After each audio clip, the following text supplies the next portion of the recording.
service.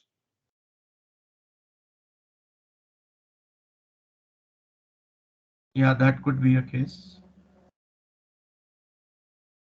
Yes, that's the error. Okay, got it. Yeah, yeah. So it's not getting the access, right? Yeah, right. I'll fix that. Thanks. Yeah, so these debugging tools are important for this reason only, so that we can figure out whether the configuration is going correctly or not. Okay? Yeah, got it. Thanks. Okay. So, couple of things we saw here. The use of Key Vault to securely put our configuration which is confidential, and along with that, the requirement of the managed identity so that application as a user can connect to the Key Vault and can request the resources from it, where the resources could be either keys or secret or certificates. As per the need, we use one of them. Make sense?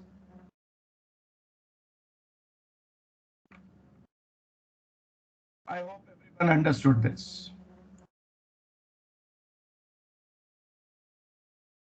Yes?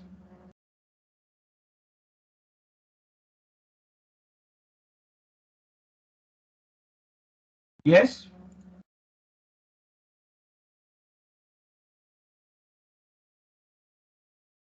So time for break.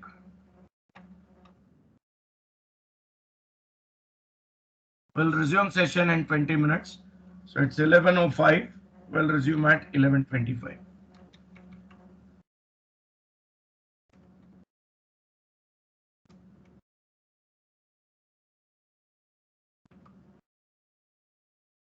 Okay?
Welcome back, everyone.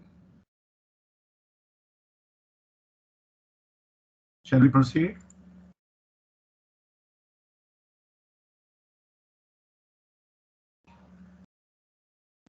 Yes, Saket.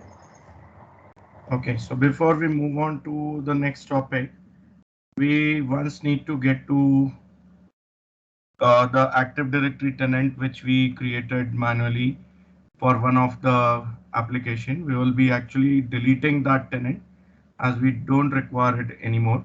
The key vault features have changed, which are allowing us to directly use the application identity itself uh, in order to get the access to the key vault, right?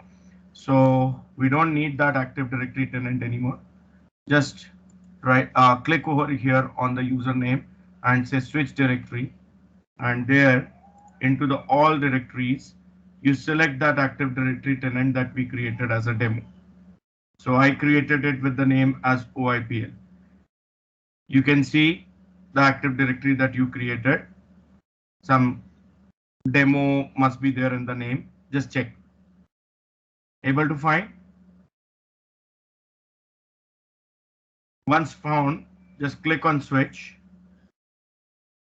and then using hamburger menu, go to Azure Active Directory. There you have an option for manage tenants. Select this. Here once again there are all the tenants which are visible. You can actually select the tenant which you are looking to get deleted. Just make sure the checkbox is selected, and here you have the option for delete. When you click on delete, it actually comes up with a checklist that requires you to carry out few things, like you first of all need to delete all the custom users which you created. All app registrations you have to delete, and then you have to delete, you have to get the permission to delete the Azure resources also.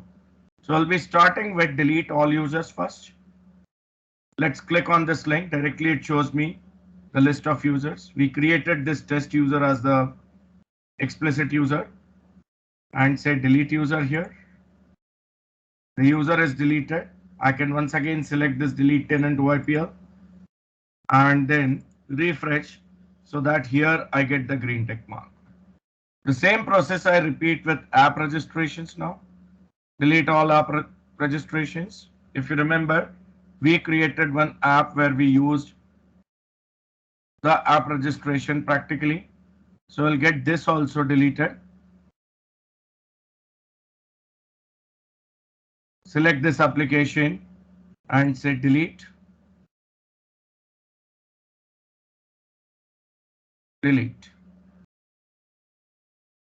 And then again click on delete tenant OIPL and say refresh.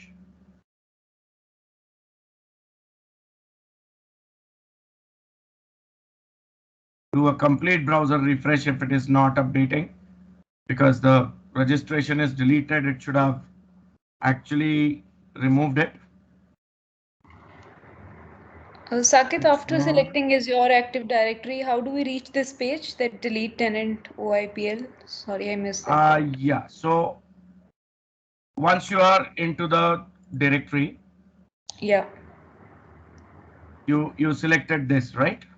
Yes, I'm Switched in it. that directory and I've selected is your Yeah, Active Directory. and then you go to Azure Active Directory from hamburger menu, right, Panmit? Yes, Saket. There you have manage tenants. Okay. Yes. Then you get to this page where you can select the directory which you are looking to delete, correct? Yes. Here you click on delete. Okay. Then you reach to this page where it will show you the prerequisites that are not matching. On each prerequisite, you can click and get the things deleted. It looks like there is one more application which is not yet deleted. So here I select this and delete this. If it is users, you have to delete that test user we created, right? Right. App registrations, which we did, that also I get deleted. So errors, I mean the prerequisite checks are gone. Just one prerequisite which is failing now is by default, even to the admin, deleting Azure resource permission is not there. You click here, it takes you to the property, click yes, click save.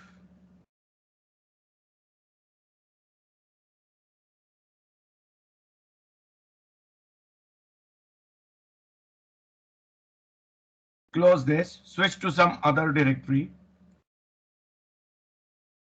Maybe that sandbox thing we will select.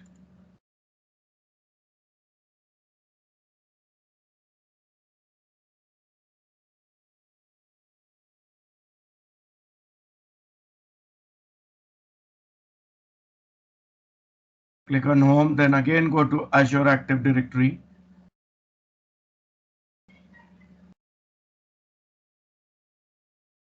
Okay, so we have to select our regular one, or maybe we can again go back to the directory to be deleted. OIPL I switch to, so that I can again get back to delete tenant OIPL. If it is not visible, just hamburger menu can be used to select Azure Active Directory, manage tenants, select the tenant, and then say delete. So you reach here.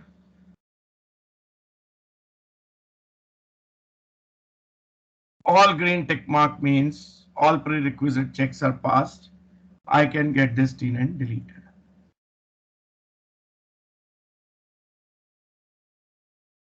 Okay. And now if I say switch directory, all directories ideally allows me to switch to any other directory. And there again, if I go to switch, it should not allow me to see the tenant which I have deleted. See, it's gone.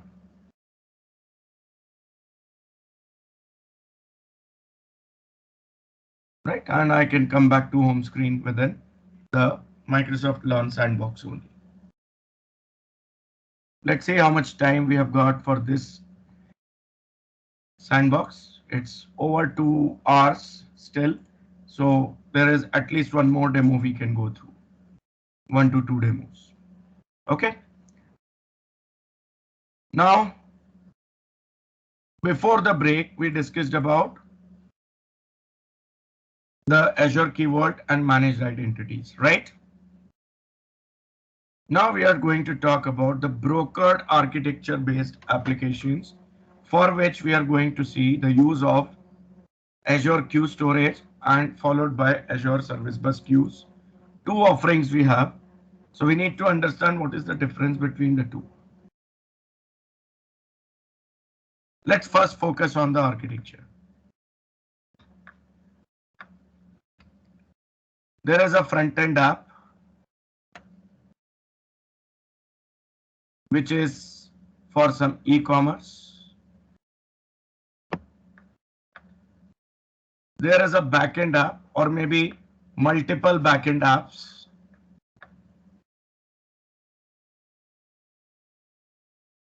which are basically the seller apps. I'll say this is seller 1.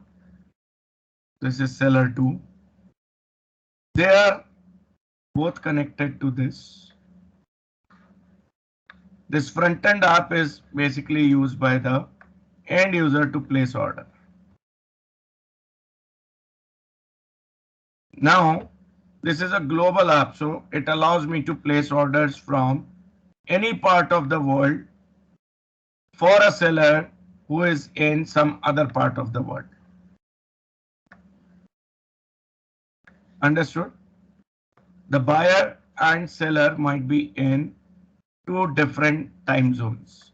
Even if they are in the same time zone, the seller which the buyer has selected or opted for might be busy in servicing some other pending orders. Understood? Do you understand the fact that there will be some latency in this case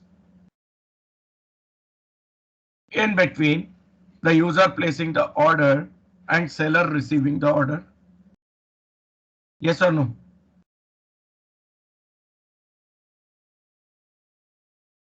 Any request which goes from user has to be fulfilled within a specific amount of time. Within that time, if it doesn't get executed, it times out. 30 seconds usually is the default. Yes?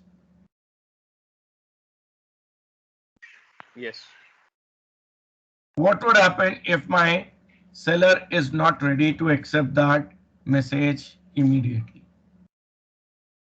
Should that order, in spite of getting successfully completed, be lost? User will lose the money, seller will lose the order. Both of them have losses. And probably the user will never come to this platform again with that particular behavior. Am I right? Yeah. Don't you think we need some sort of reliable communication between the user and seller? E-commerce platform is just a portal, a facilitator which is allowing the user to place order on its platform and then allowing sellers to read those orders as per their availability. Don't you think we need some reliable communication?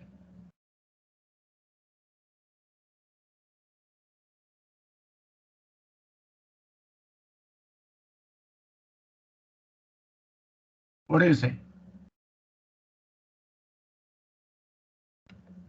This is where the front-end application, after successfully receiving the messages, I mean the orders, creates a message object which is placed into some queues. Why queues? Because sometimes the orders needs to be processed.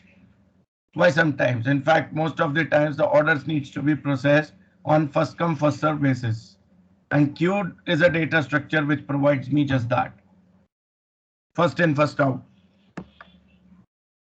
And from here, the backend services are supposed to pull the messages. This message queue is going to keep these messages for long. Maybe there is a timeout for this also, but definitely not in seconds or few minutes, at least few days. And then seller application has to pull messages designated for it, process them, and then the tracking can be updated back onto this platform by their application, from where the user can get the information. Understood?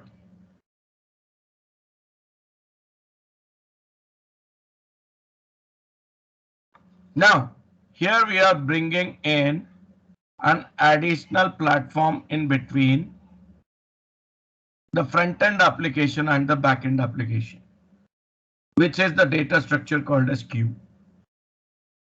The applications are not communicating directly. In fact, front-end never communicates with back-end. Back-end never communicates with front-end.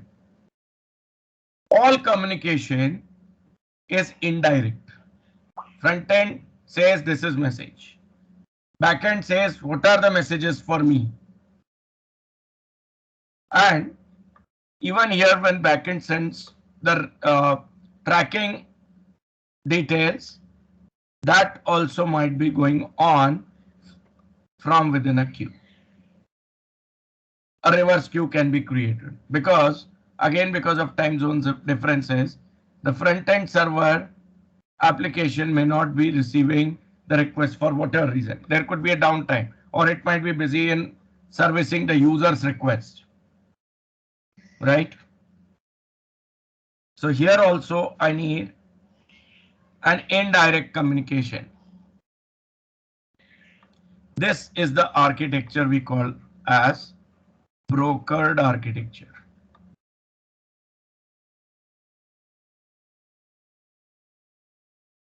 Why brokered? This term comes from the original term broker. Broker, quite often used in real life also, right? Stockbroker, who basically intermediates between you as a customer and the stock exchange. If you are looking to take some property on rent or you want to purchase it, you might employ a broker in between who will be doing the searches for you as per your criteria, will get some property shortlisted, and then from that shortlisted list, you are supposed to shortlist. That saves your time and efforts, right? You don't directly communicate. Wherever this is the pattern, that architecture is brokered architecture. Is it understood? Your email service also works on this architecture. Suppose you send a mail to me. My Outlook client may not be up and running always. Whenever I open Outlook client and connect to internet, I'll be asking my server, are there any messages for me? I need not be live at that moment. On the contrary, if you look at the chat services, me and you need to be actually connected to the service in order to chat. There has to be a point-to-point communication where you are sending a message directly to me. Yes or no?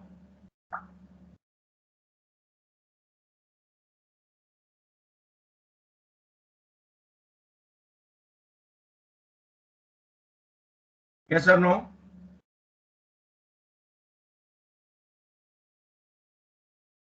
Yes. So you got the point, right? Like in case of email, there is email server which holds your mails sent by someone to you. And when you open your client application communicates with the email server to receive all the mails. Server never forwards it to you. Correct? That's the same pattern I may need at times into my own application. So for this, Azure comes up with two products. Azure Queue Storage as a part of the storage services, which provides me elementary queue, messaging, basic messaging,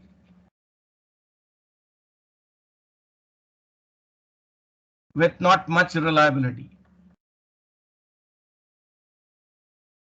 The time for which the message is put into the queue is 7 days, not configurable. You cannot reduce, you cannot extend. There is no dead lettering, means a backup queue.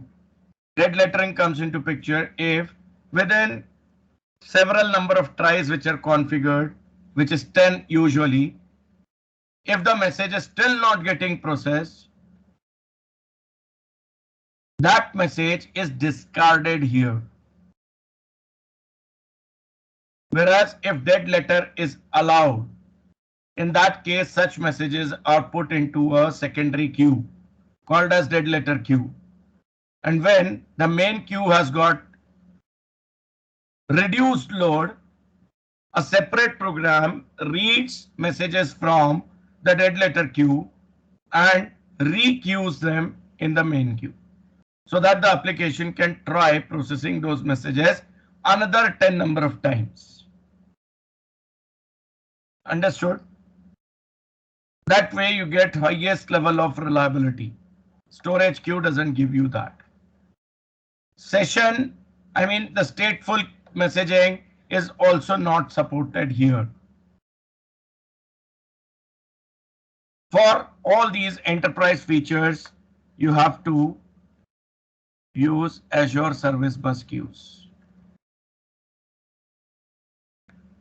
Concept at the base level is same for both of them. Both of them are queues, but in terms of features, they differ. In terms of configurability, they differ. Understood?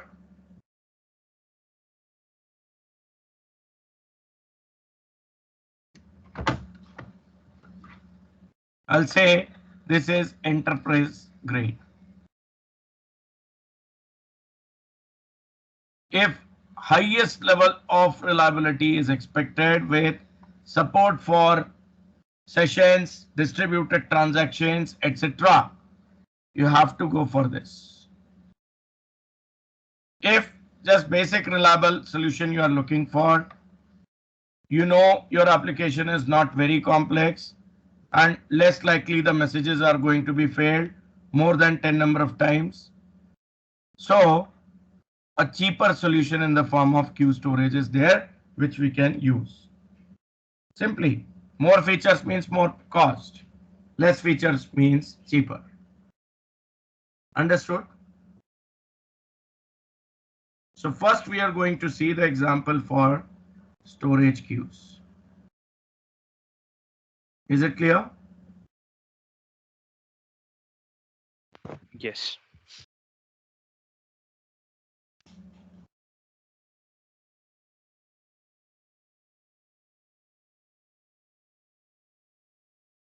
For that, I'll need a storage account to be created. So I say create resource, storage account.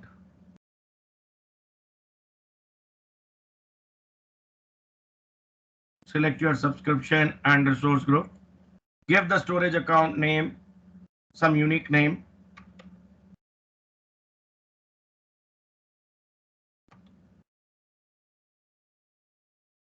I give it as OI demo storage. Let's see if it works out or not. West US 2.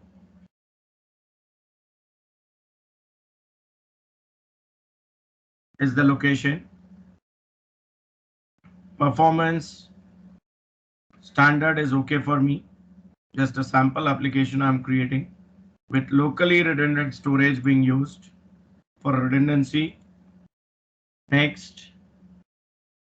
This step I'm going with all defaults. Next. Here also all defaults. We have already discussed these things. So we can go to next. Here also I'll go with all defaults. Next. Provide the tags.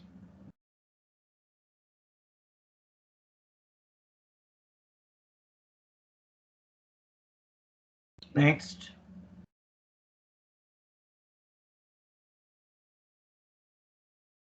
Create.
It's done.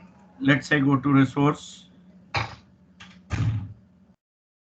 What we are looking for is queue data storage. So under data storage, go to queues.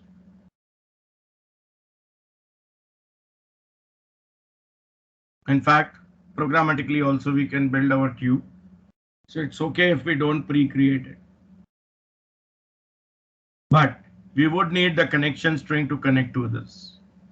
So let's go to access keys.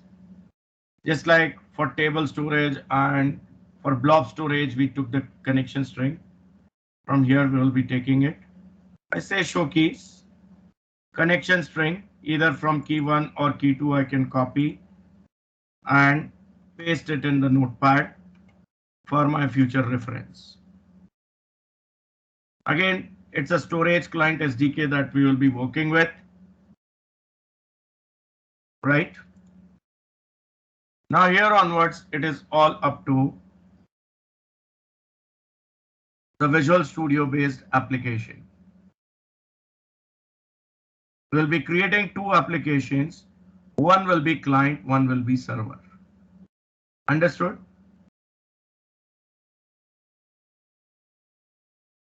So here I can just go back to queues, and in Visual Studio then I start with a new project.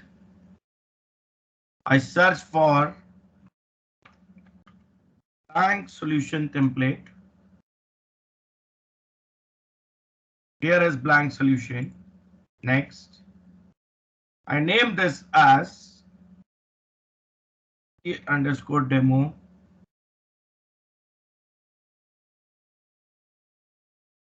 queue storage.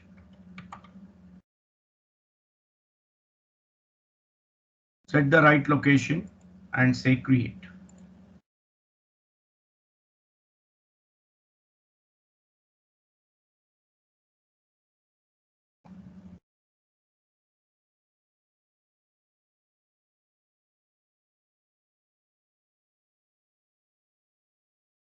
A blank solution gets created almost immediately and nothing being displayed here because it's a blank solution.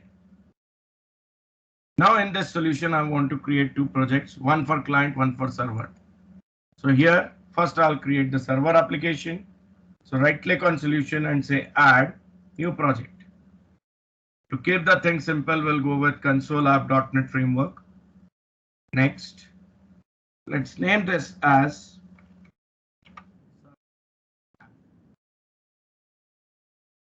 and say create.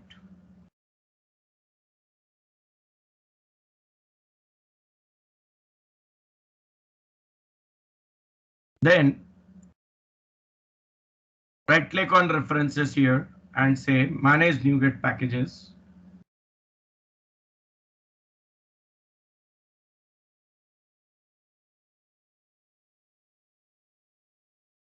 Go to browse and search for Windows Azure dot storage. Same package that we use for tables and blobs. As we discussed earlier as well, that this package has been deprecated. There is a new version of this package available, azure.storage.blobs. It's quite new. Even I have not explored it yet. So that's why I'm going to use this older version only, but it's okay. By going through the documentation, you can see what all changes are required over here. Believe me, not more than 10 to 15% things will be required to be changed. Right? What they have mainly done is they have split this particular package into multiple units specifically written for working with table storage, queue storage, blob storage, file storage, even Cosmos DB. Okay. Programming model you will find is almost the same.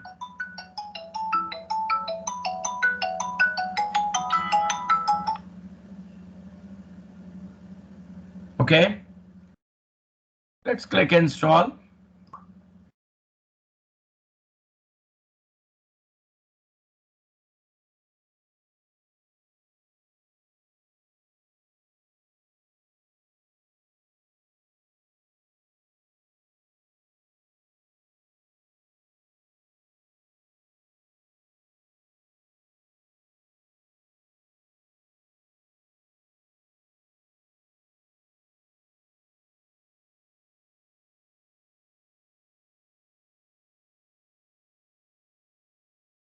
This very same package we are going to need in our client application also later on.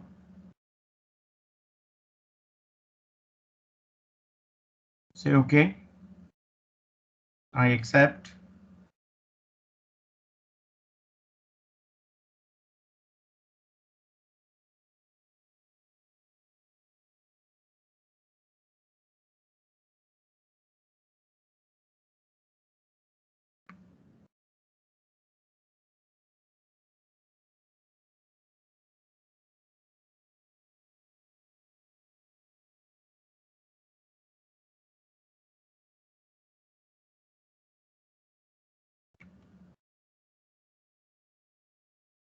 Once it is done, let's close this.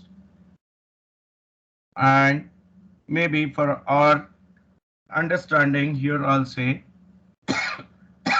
in this project, or maybe as a separate class library project, I'll get it done. So right click on solution and say add new project. Class library.NET framework. Next, I'll name this as models. Create. And I rename this class1.cs file to order. Make sure you click on yes so that the class itself is also created. Understood?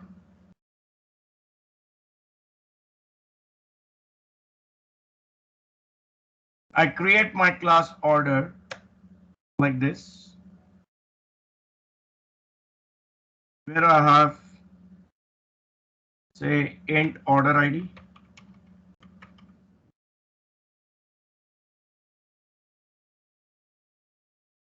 string customer ID, or maybe int customer ID, who is placing the order.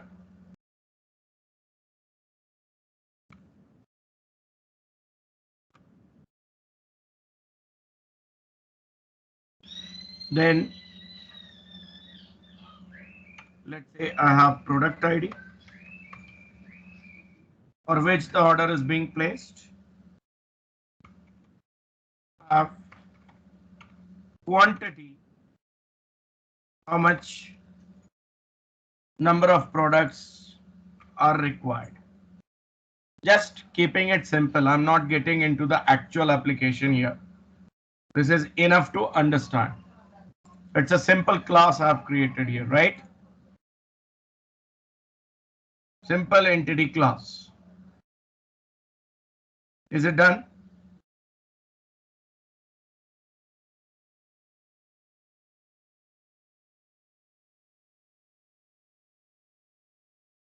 Yes, okay.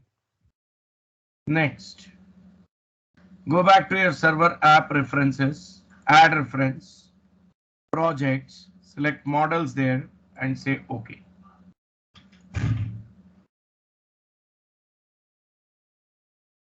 And then go back to your program.cs class for your server app.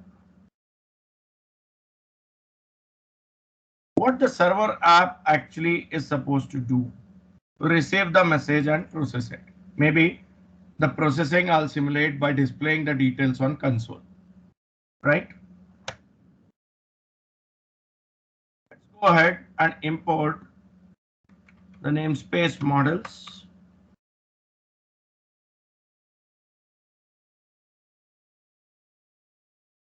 Microsoft dot Windows Azure dot storage along with the kind of storage I'm looking to work with. So let's say it is cube.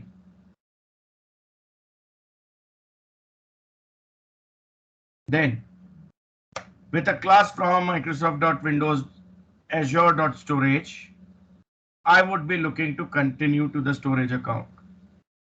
Little bit of code we have used earlier. So it's the same thing. I say string cs equals to. I can take this from config file also from app settings. For now, to keep the thing simple, I'm hard coding it into the code. like this, and then I say cloud storage account. We use this for blob storage, if you remember. Storage account equals cloud storage account dot parse, to which I pass this connection string. Now with the help of this storage account class or this instance, I want to interact with the queue, storage queue. So for that, I create cloud queue client, like we created cloud blob client. This is named as queue client equals storage account object dot create cloud queue client. I want to get the reference of a queue. So I say cloud queue. Queue is equals to queue client dot get queue reference for a queue by the name orders queue. Remember to use all small letters here, otherwise it won't work out.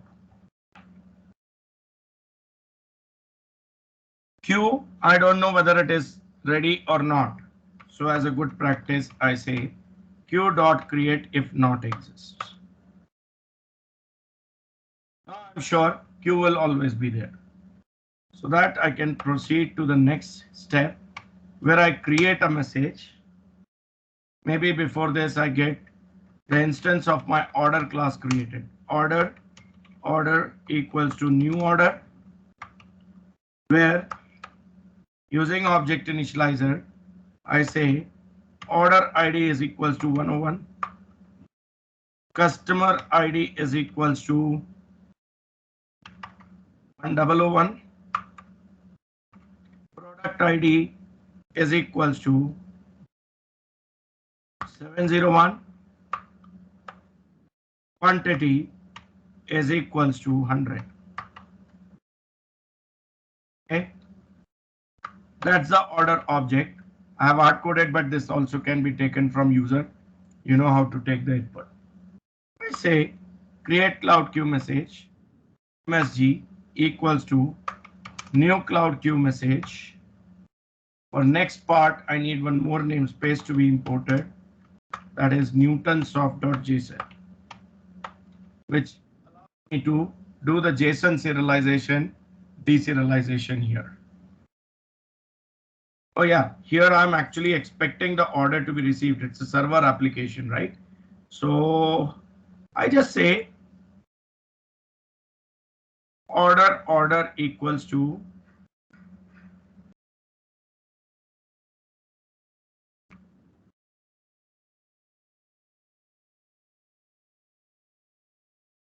and I want to receive the message over here.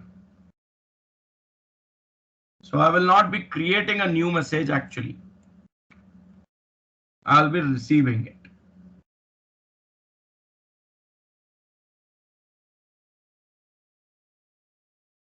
Here I say msg equals to queue dot get message. If more messages, I mean multiple messages I want to retrieve, I say get messages. I can pass the count, how many messages I want as a batch. If I say get message, it will just give me the first available message based on first in, first out strategy. In fact, here onwards, I can get this done in an iterated pattern. While true, just infinitely, I want to continue with this. Here I say, keep on getting the messages.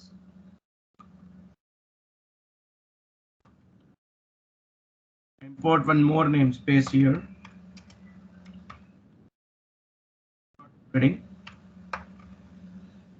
And with this, I say thread.sleep 1000. Every 1 second, get one message and process it. That's what I'm looking for. If it is half a second, I'll say 500. Quarter second, I'll say 250 because this is in milliseconds. Okay. Keep on receiving messages. What I want from this message is the order object, right? So here I say order is equals to isn't convert dot deserialize object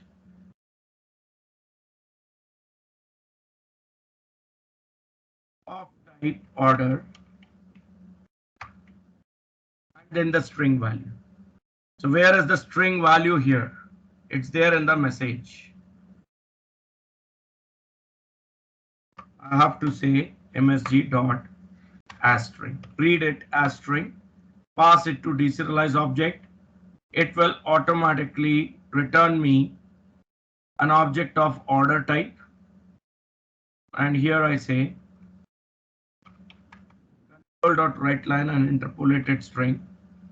This is the simulation of the processing of that order.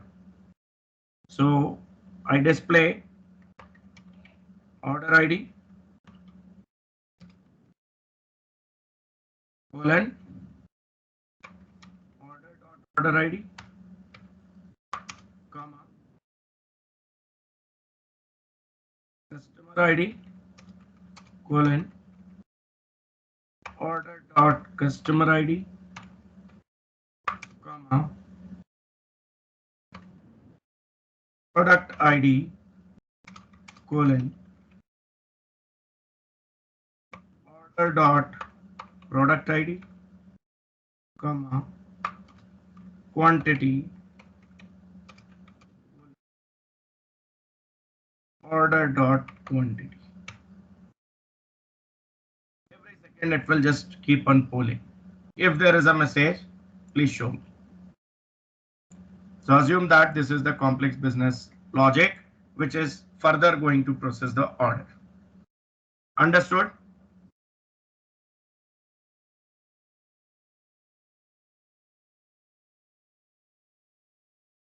Understood?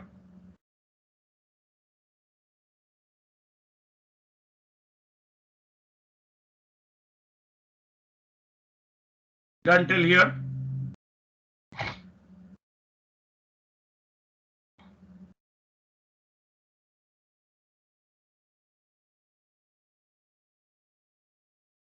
Yes, Sagar.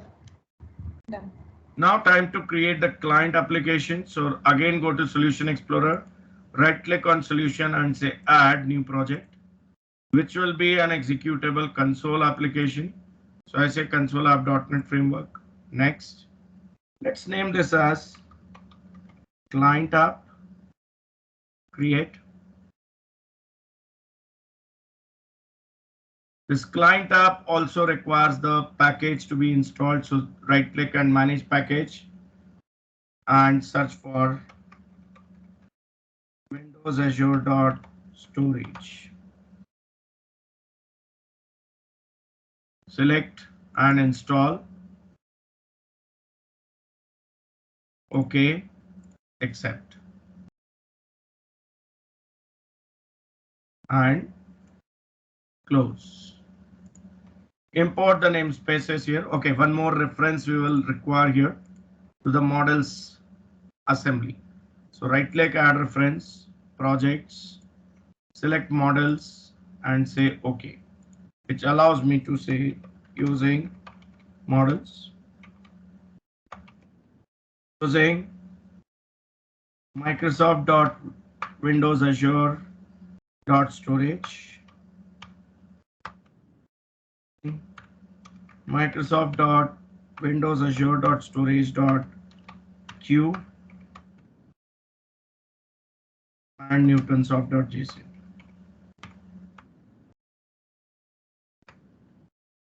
Either namespace if required will add it. So from my server application, I get this much of code copied. First 6 lines and pasted here in the main. Here also I need to connect to the storage account to the same queue. check if it is not there in place, create. And then here I say new order.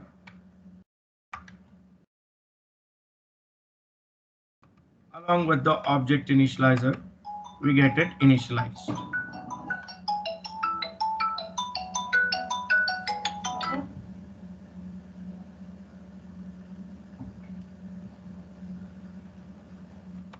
Order ID 101, customer ID 007, product ID 876, quantity 50.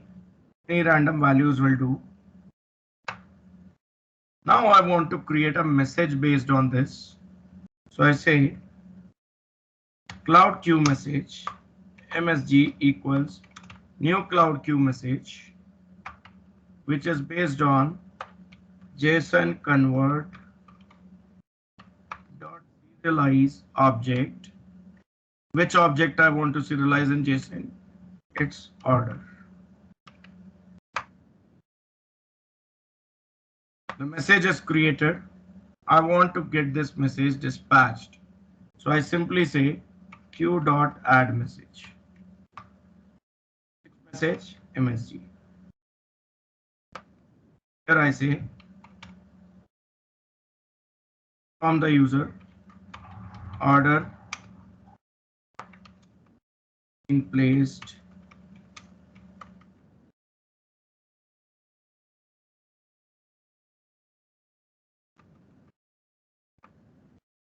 and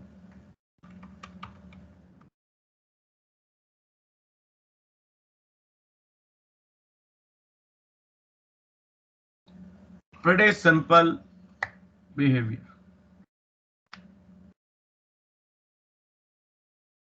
Now to test this, go to Solution Explorer, right click on Solution, select Properties. You should be on Startup Project Settings. Select multiple startup projects with Server App being on the top, followed by Client App. Using these arrow buttons you can adjust. Server app action should be start. Client app action should be start. Model should be none. Say OK and then say start.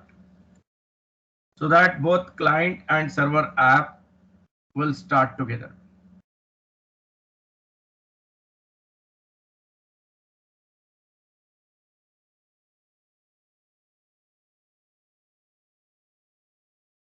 Okay. Oh yeah, one major thing I missed over here is in the server application, I didn't get this order initialized, but okay, this should have done that.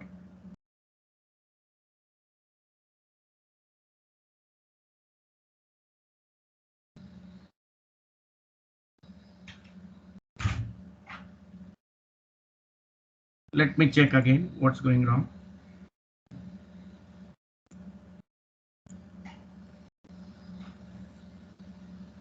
Okay, because we are continuously checking and the message becomes null after a while. So practically we need to put this further thing in the check where we see whether there is some message to be processed or not. So I select these two lines on server side, cut it and put a simple if statement where I say if MSG is not equal to null. And here I paste these two lines. But I'll not have this crash. Start.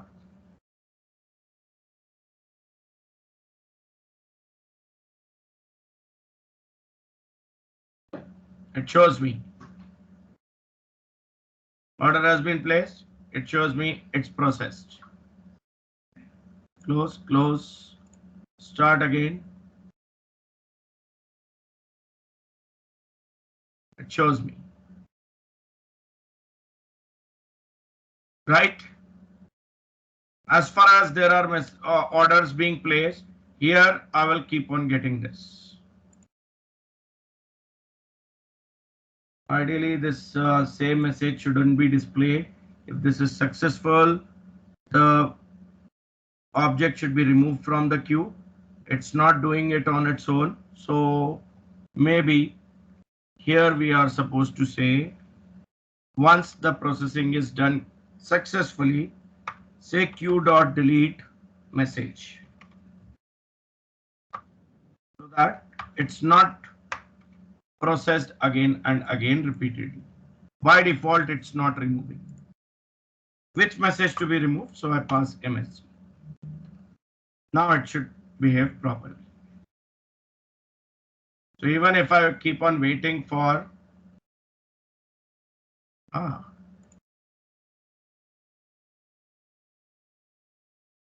I can also say set the order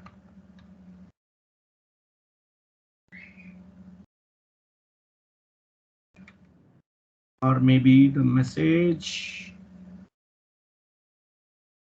What I'm doing wrong here.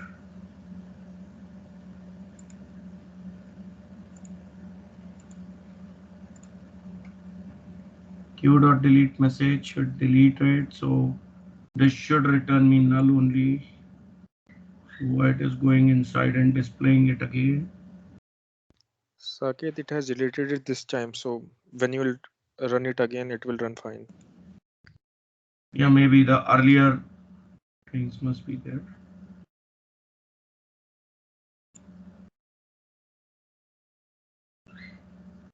Correct. The queue status was not cleared. The messages were still there. Yeah. Okay, so every time now if I run, it will just receive the message, get it processed, and will keep quiet.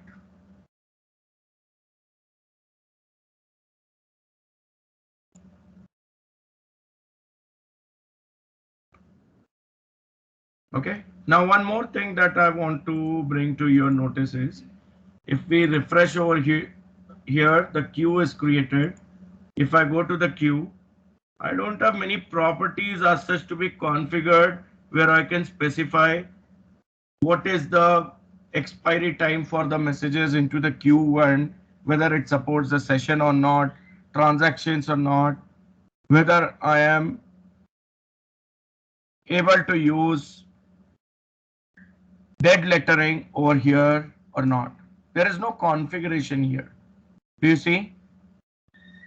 Even if I say add message from here. Okay, for message, it allows me to set the expiry. But see, it is specific to message, not to the queue. I can say though that message never expires, it is always there, but nothing more than the expiry time. This is an update actually now. Earlier, even this for messages also was not there. Though I see a problem with this. One message could be set with 7 days of expiry, the other message could be set with 70 days, the other message could be never expire configuration. So that will bring in some inconsistency. But okay, there might be a thought behind it, as at the queue level it's not available, at least they provided it here if some applications need it.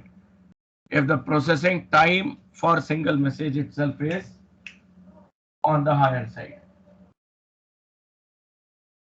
Okay, but say beyond this there is no other configuration, no dead lettering, no session support, no transaction support. Correct?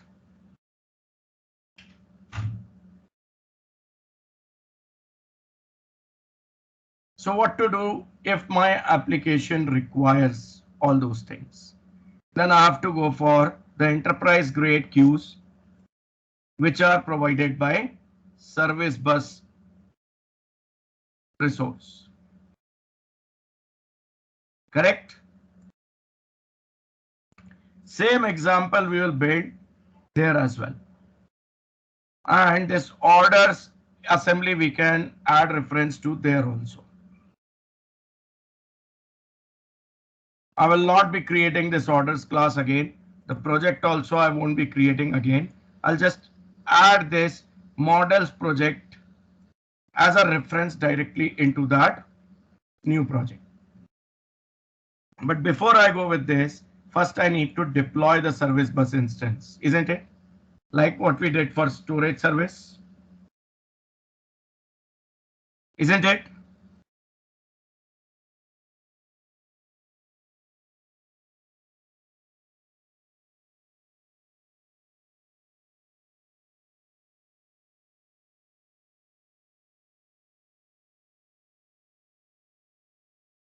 Yes, again.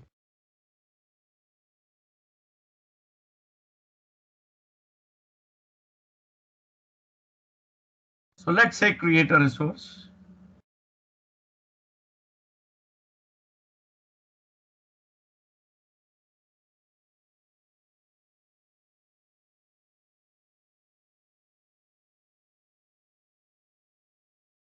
What we are looking for is a service bus resource. So it must be there in integration, because this also allows us to connect multiple types of applications. So there it is, service bus. Select the correct subscription and the resource group, and then here you give some name for this deployment. In terms of service bus, it is called as namespace. Anyways, this also is going to be the endpoint for your service bus resources, and it will be a subdomain inside servicebus.windows.net. So has to be globally unique. I say OI demo SB is the name I'm looking for. Available. I set the region to West US 2. Pricing tier, I'll simply go with basic. Basic allows me to use service bus queues. Standard allows me to use service bus queues along with a different type of queues where there could be a publisher subscriber architecture being used. I'm publishing a message to a queue and there are multiple subscribers who will be getting a chance to process that message. So there I'll need to go for at least standard.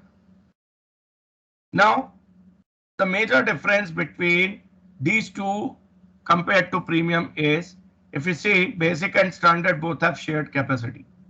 Means out of the available resources, whatever is possible will be allotted to you in terms of storing data. It's not 100% committed that this much of data you can store. Maximum message size is capped at 256 KB. One message cannot cross its size beyond this. Queues are supported, queues are supported. Topics are available here only, not here. Pricing is variable in both. The number of messages which can be transferred with basic tier is capped at 1 million in a month, and the pricing is 0.05. That means 5 cents per month. Here you have 12.5 million operations per month. And the price is $10 for it. But then when you go to premium, whether you send 0 message, 1 message, 100, 1 million, 1 billion or 1 trillion, anything, you will be charged this, because here you are going to get the dedicated capacity. It will be reserved for you, and maximum message size is increased to 1 MB.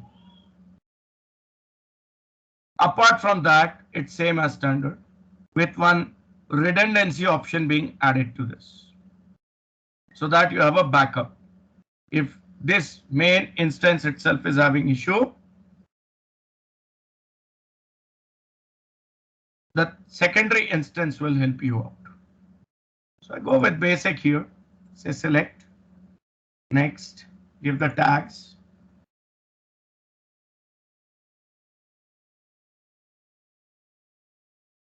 Next.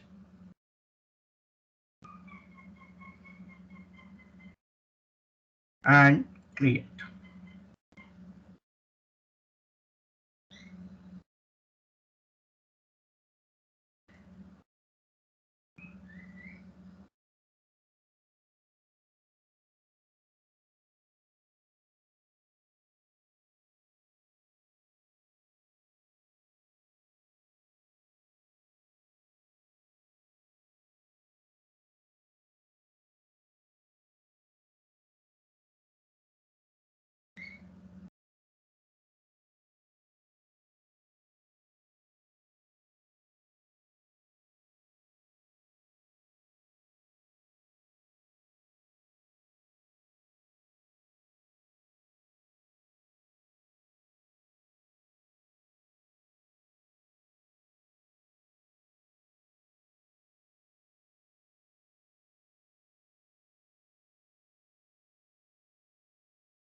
It's done. Let's say go to resource.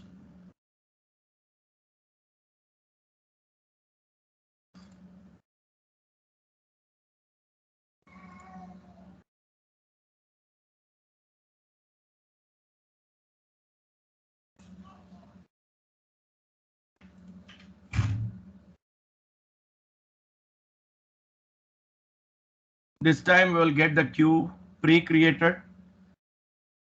If I say queue plus queue, I can give it a name. Let's say it is named as orders queue under service bus. See, I can specify many options here now. What should be the maximum size supported by the queue? 1 GB to 5 GB, I can select anything. This is the size of the entire queue. How many times the retry should be performed? Time to live, that is message expiry time. At the queue level itself, I'm able to set it up. I don't need to set it up at the message level individually. Default is 14 days and it's all configurable. And then one message, if claimed by one client application, the other client application should not see it. For how long this message should be unavailable? That's configured here. This needs to be calculated based on how long one message takes to get processed.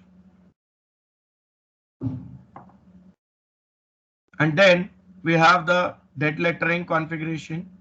We have the partitioning configuration, all available over here. I just say create. This is more enterprise grade thing.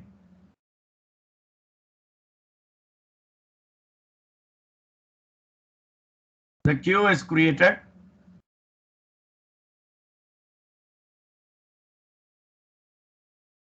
Okay. This is your host name.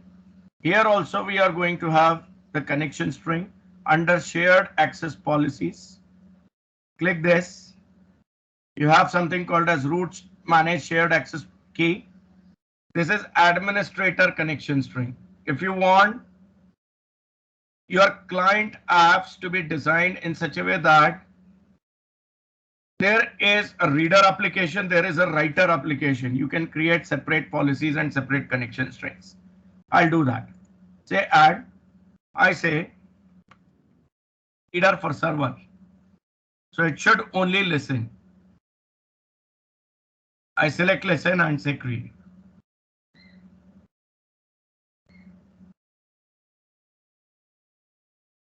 I add another one. I name it as writer and I say it has got send permission. So writer will be used by the client application and reader will be used by the server application. So that I have control who can write, who can read. Correct? And with these policies now I get my connection strings. So I click on writer and here I have got the connection string. I copy the connection string. This is for writer. I put it in Notepad.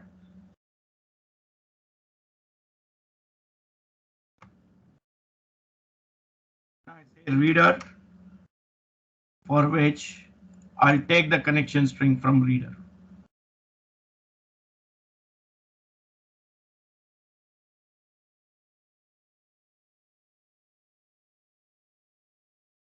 Right, so accidental deletes, accidental overrides will not be there.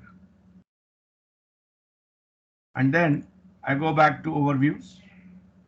Here we have orders queue. I just click on that and keep this dashboard visible. Then I go to Visual Studio. Here we start with a new project.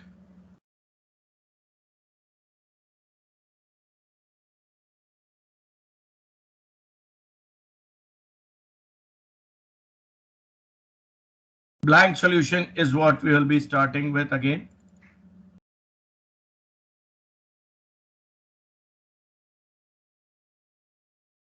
So let's search for blank solution. I'll name this as AZ_demo service bus queue. Set the location right. Create. Save. This time I'll create the client application first. So right click, add, new project, console app.NET framework. Next, I'll name this as client app. This client app requires a reference to the assembly we created earlier for the previous project. So I click on browse and browse.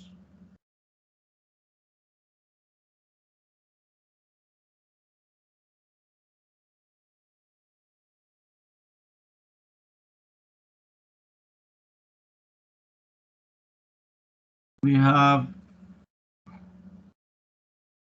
where I placed that Azure thing. Drag and dropped it. Something wrong here.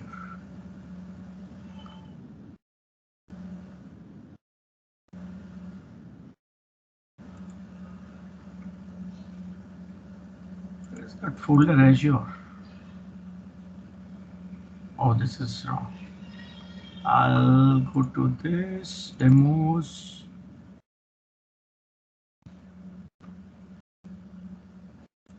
No, this is not D drive. There's no backups.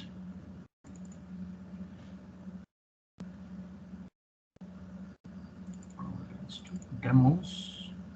Azure. Yeah, so here we have demo queue storage, which has got models, bin, debug, models.dl. Add. This is the assembly we built for last project. I just add the reference to it. Then I add a NuGet package for working with the service bus. So right click and select manage NuGet packages. Come to browse tab and search for Windows Azure service bus.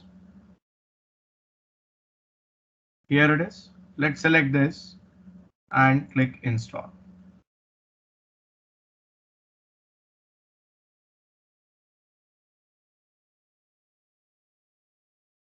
For this also they have come up with the newer NuGet packages,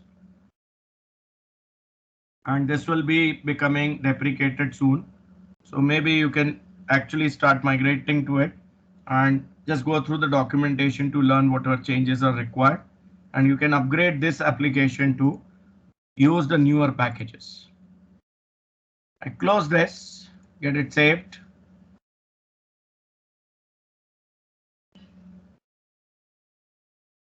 And here I say OK, I accept. packages are installed. Then here I say using models, using Newtonsoft.json, using Microsoft.Windows Azure .service bus. Okay, directly it is Microsoft.service bus and Microsoft.servicebus.messaging.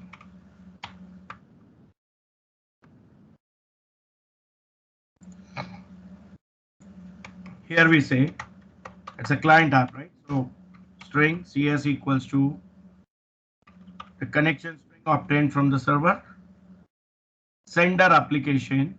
So here I'll say it's this connection string I want, writer one. Paste it.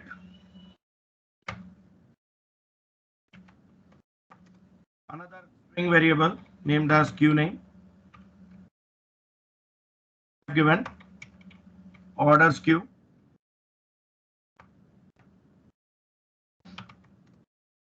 say where client is equals to Q client dot create from connection string, which I need to pass CS and the queue name as the second parameter. Next, I create the message. So I say where MSG equals to, for service bus queues it is called as brokered message, which I say the order object should be passed. So before this I say order equals to new order with order ID is equals to 123, customer ID is equals to 354, ID is equals to 789, quantity is equals to 25, and then here I say JSON convert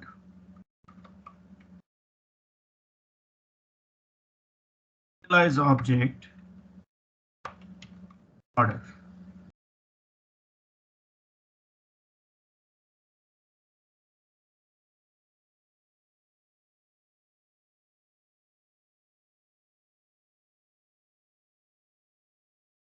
Okay, typo here, instead of equal to by mistake I typed hyphen. Then I say dispatch the message. So client.send MSG console.writeLine order placed successfully.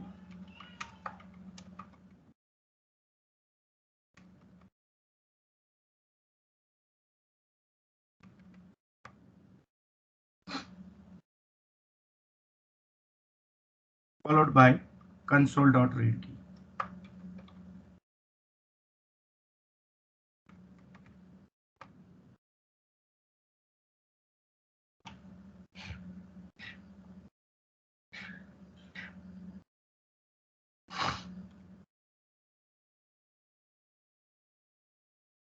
So process is pretty much the same. It is just the features where the difference is.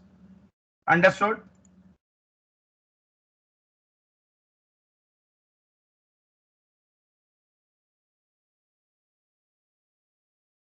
Let's write the server application now. So right click on solution, say add new project, select console app.NET framework, click next. Name it as server app. Create. Same reference to models need to be added here also. So server app references, I say add reference. Models is directly visible here, so I can directly select this checkbox models.dll and click OK. Then again, right click on references, say manage NuGet packages. It's the same Windows Azure.Service bus that we need. Select install. Okay. Accept.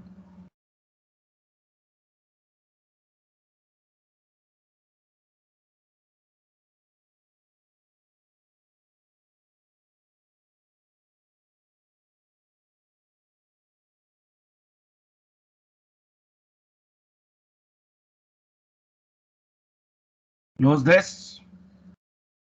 And then similar namespaces I'm going to need there as well. So I just select these 4, copy, paste them over here. Then some initial code also is going to be similar till the client creation. So the first 3 lines from here I copy and paste it in main. Just that the connection string this time will be different, as we have got the different policies created. So reader connection string I need to use. I paste it here. The other 2 lines remain as it is. And then I say client dot on message. It's a callback based implementation here, so that I don't need to keep on polling whether there is a message or not. That makes it even more better. Whenever there is a message, perform this callback with this lambda expression. MSG as a brokered message goes in this method body. What I want to do there is console.write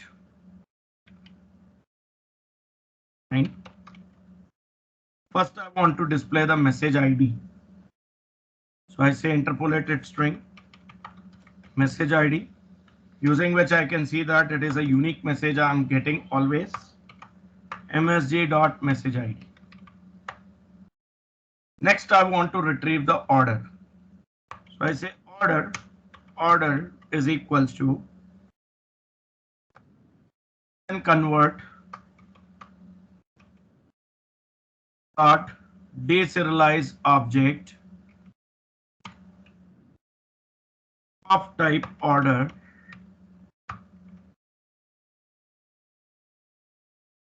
MSG dot get body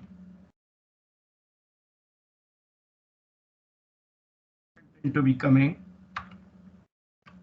and that is a JSON string which is then deserialized as object by deserialize object method, and then let's display the order. So interpolate order ID colon order dot order ID comma customer ID colon order dot customer ID comma product ID colon order dot product ID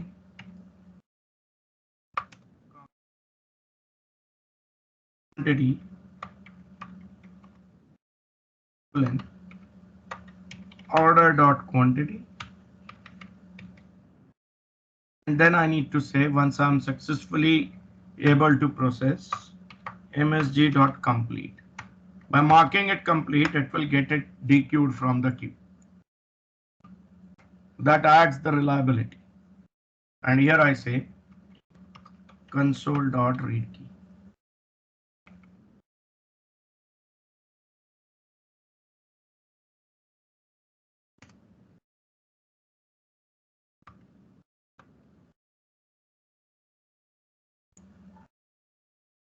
Done till here.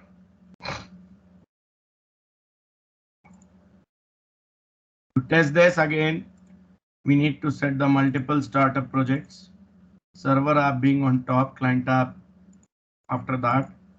Here I say start to server app. I say start to client app, apply, OK.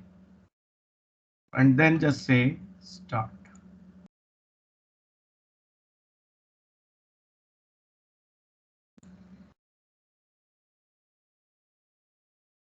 Here the order gets placed, and there the server receives the order and processes it.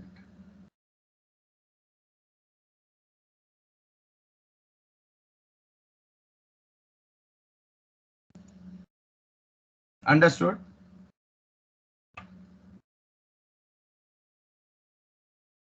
Yes?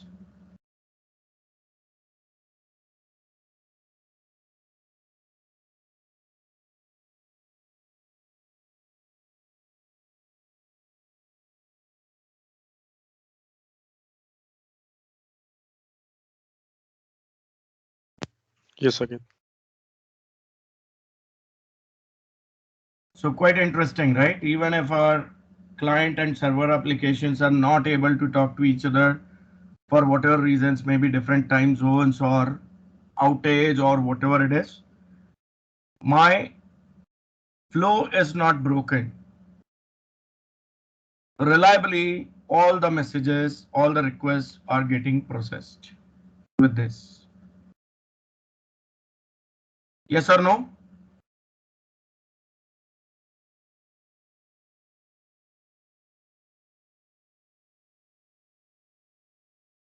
Yes, again. Okay, so time for break for lunch. It's 12:50 as of now. We'll resume at 2:15, 2:15. So there we are going to see the event-driven messaging with event hubs and event grids.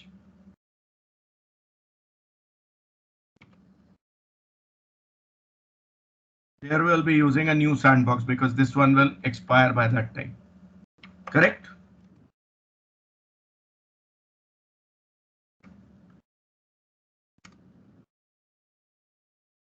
We can just verify once how much time we have got for this sandbox. 55 minutes. So by the time we come back, it will be over and this sandbox will be expired. So we'll create a new one. Anyways, the things that we are going to see will be completely fresh. So if these resources are deleted, we don't mind, right?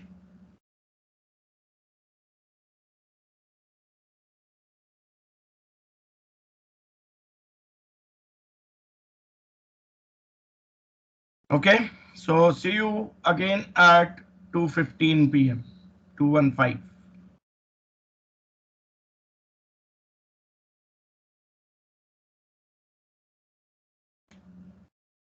Meanwhile, if you have any questions, you can ask, or maybe after the break we can take it up.